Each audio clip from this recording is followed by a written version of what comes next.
Have you heard the term layering when it comes to working with sample libraries, but are not exactly sure what it means or how it can help make your track sound better? Hi, it's Simon from Composing Academy, and today I'm going to walk you through the process I go through when layering in order to get the best sound from the sample libraries in my collection. I'm going to be using this piece from my previous video comparing orchestral sample libraries. Whereas in that video, I went through using only each sample library individually and straight out of the box for a section of the piece. In this one, I'll be combining libraries, particularly for the string and percussion sections, in order to get the best sound possible. So why do we layer sounds? Each sample library available on the market has its own strengths and weaknesses, and by utilising more than one sound or layer for a particular instrument, such as the violins, we can mask any weaknesses by playing to each library's strengths. Also, some sample libraries have a lot of reverb baked into the samples, meaning they produce a lush and spacious sound. Others may be recorded in a more drier or smaller space, producing a more defined and clear sound. When we layer two or more libraries together, we can get the best of both worlds. A large, rich sounding instrument full of reverb, combined with a more drier sound, which can help to add more clarity to the overall sound of the instrument. Layering patches can also help to give your music a more individual sound. Although there are lots of sample libraries on the market, there's also a lot of composers, all using the same sounds. By combining, say, different percussion libraries, you can achieve an individual and more unique tone for your percussion, helping to distinguish yourself from the competition.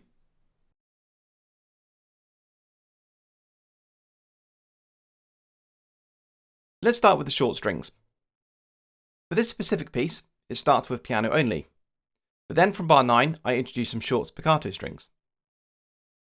I'm using the ensemble strings patch from Cinematic Studio Strings, with the spiccato articulation selected. I've got the reverb dial turned to 30% in an effort to give a crisp, detailed sound.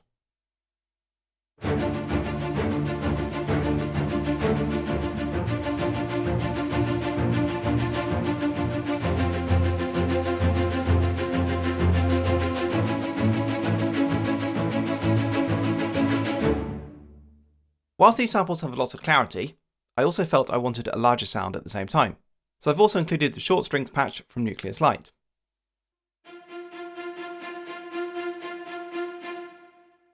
To my ears, the Nucleus Lite strings don't have as much bite as the Cinematic Studio Strings patch, but they do sound bigger and more epic.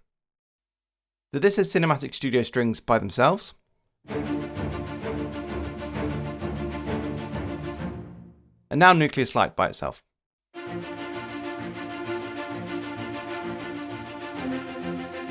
And now finally both together.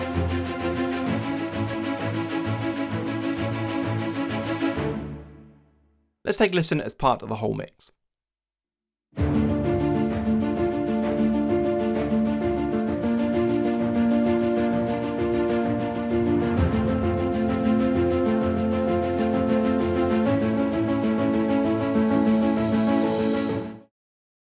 From bar 34 onwards, I then introduce a slightly different spiccato pattern in the strings.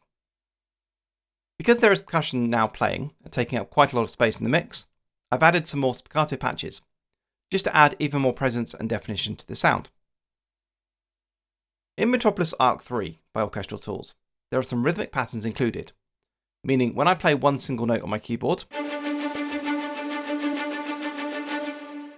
a certain number of repetitions of the same note is heard, such as triplets like these.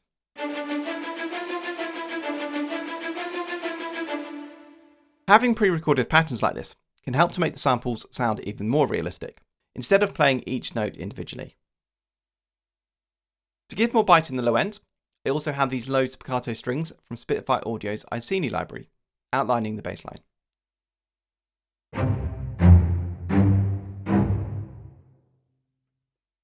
This combination of sample libraries covering the short strings carries on pretty much throughout the rest of the piece. I'm now going to play the short strings of this section between bars 34 and 50, gradually introducing each of the patches so you can see how they all help to create the final sound.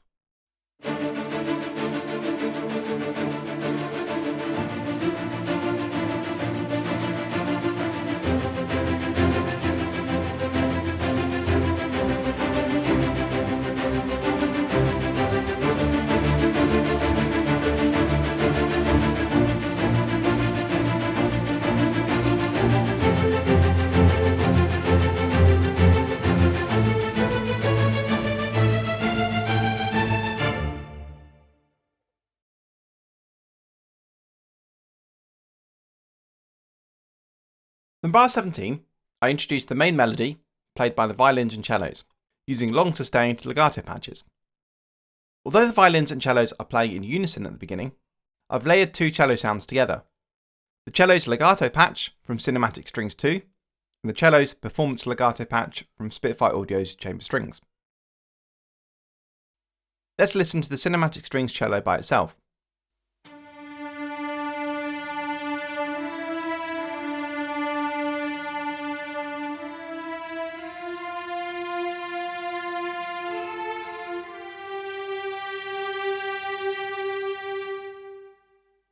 It has a very warm and lush sound.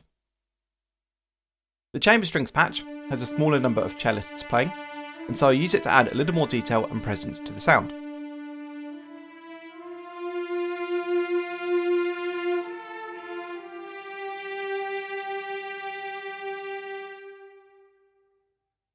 Here's the addition of the Spitfire Audio strings cellos added.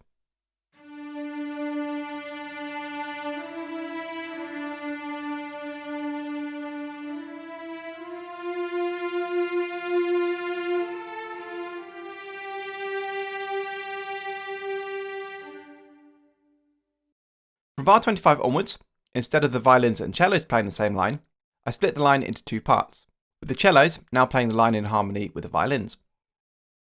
As there's not as many instruments playing the main melodic line, I've added another layer of violins, this time the violin's performance legato patch from Spitfire Audio's chamber strings. Let's take a listen.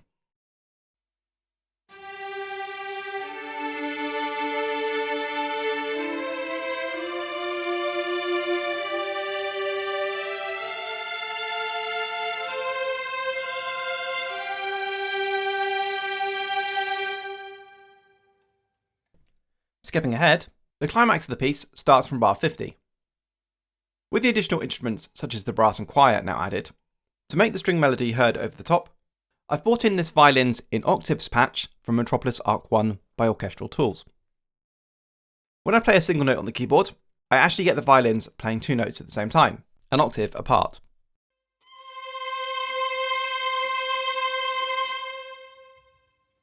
As I've written the part in octaves anyway, as you can see here in the key editor, when the part does play, there will actually be a total of 3 octaves of violins heard, producing a large, wide sound.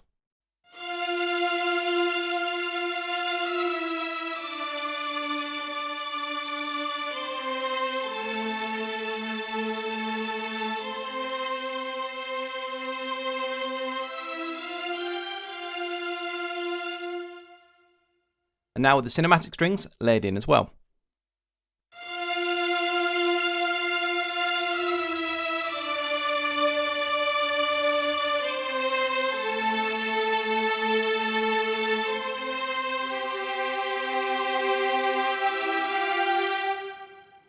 Notice how it adds more weight to the sound. Finally, to give more detail and ultimately power, I have the cellos playing the same line as the lowest violins in the Metropolis violins part. Again, the chamber strings cello patch helps to give that extra bit of detail.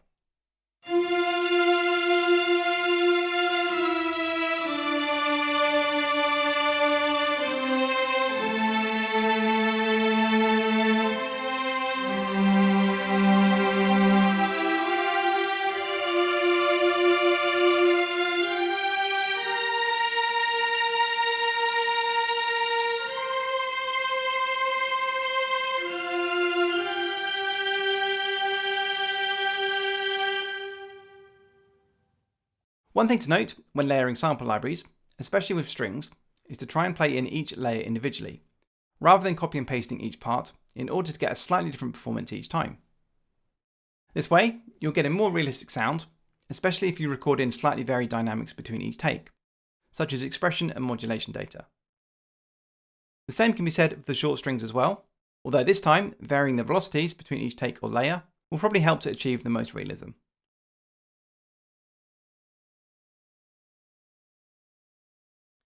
Let's take a quick look at the percussion.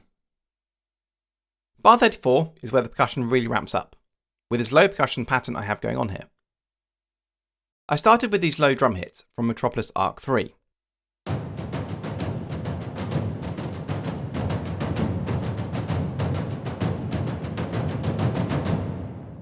Then realised I wanted some extra low end to help beef up the sound. I found this extra low end in this epic tom patch from 8DO.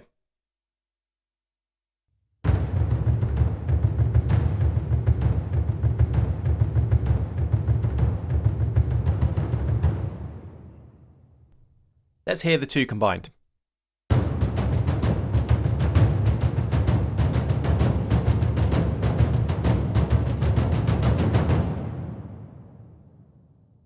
You can see that alongside this rhythm, which I continue for the rest of the piece, I also introduce an additional percussion part for 8 bars from bar 42, and then again from bar 58.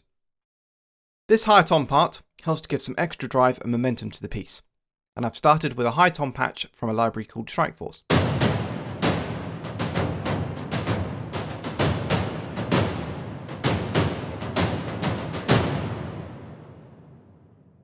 I found it quite hard to get the presence in the mix that I wanted from the high toms, so I decided to then bring in the epic dol from 8DO to help add some extra definition. Again, it's playing the exact same rhythm as the toms from Strikeforce, but it just helps to make the part more prominent in the mix. Let me play the high tom part with just the Strikeforce patch, and then I'll bring in the epic dol so you can hear the difference.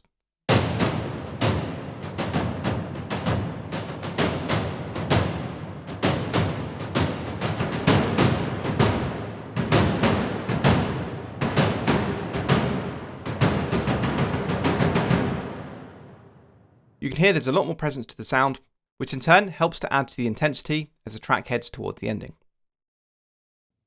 Let's take a listen to the whole track with all the instruments added.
So that's a quick rundown of how to layer samples. You certainly don't need a large collection of sample libraries to create an effective sound using layers. You only need 2 different libraries of the same instrument type to be able to make some effective combinations. Layering can be applied to any family of instruments, but works particularly well with strings due to the large number of stringed instruments in a typical orchestra. I tend not to layer brass as much, as I find with too many brass parts, the mix can very quickly get muddy, especially when layering or doubling the low brass parts. Remember to try and record each layer separately and experiment with different combinations of sample libraries to get a unique sound which you're really happy with. As always, if you found the video useful, make sure to like the video and subscribe to the channel. Don't forget to ask any questions you have in the comments below as well.